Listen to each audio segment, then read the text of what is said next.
Cybersecurity is one of the most active topics in transportation today, and I'm really glad to be able to share with you what we've learned recently.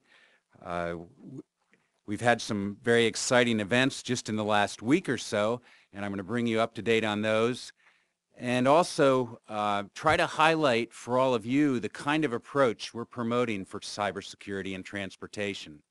And it may surprise you that probably most of you can participate in our cybersecurity programs.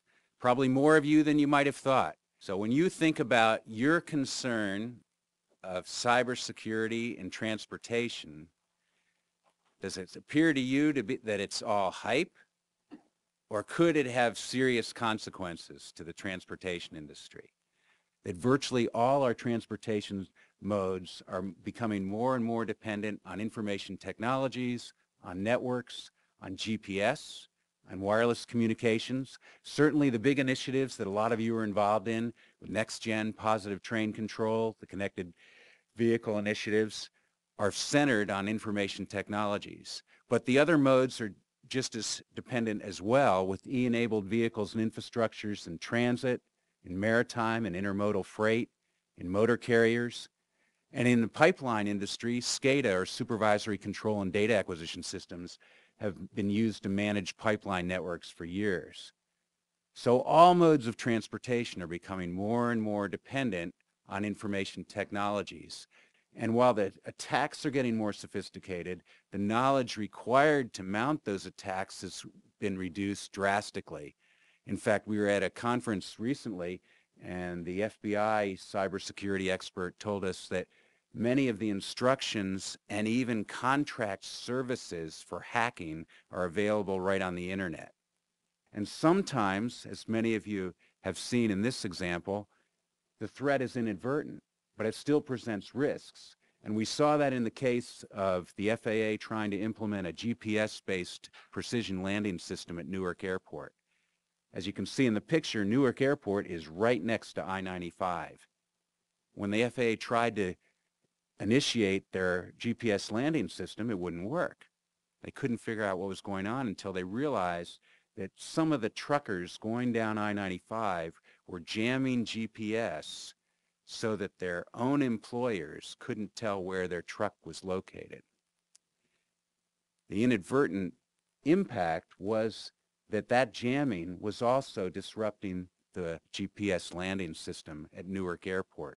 So we need to develop a much better understanding of the information systems that we have in transportation, their interdependencies, and really understand how important they are in our operations. And a wide range of consultants and educational institutions from both here in the U.S. and from the U.K., they've gotten together and developed a much better understanding of the vulnerabilities on board new aircraft. And what we've done, which was proven very useful, is actually create a security simulator for that airborne network. So we simulate the computer system environment on board the plane and the communications between the airline and the FAA and the aircraft itself. The FAA has then used that experience to write the requirements for cybersecurity right into the safety certification process for new aircraft. Now, in surface transportation, we're trying to do the same thing. All of you that are involved in ITS know it's an interconnected system with just about every component connected with everything else. Transit buses, you might think, oh, it's only a bus, but they're just as vulnerable now, or just as dependent on information technology as the other modes. You can look into your car through your smartphone. You can even change the configuration of some of your cars. Some cars, you can start them from halfway around the world.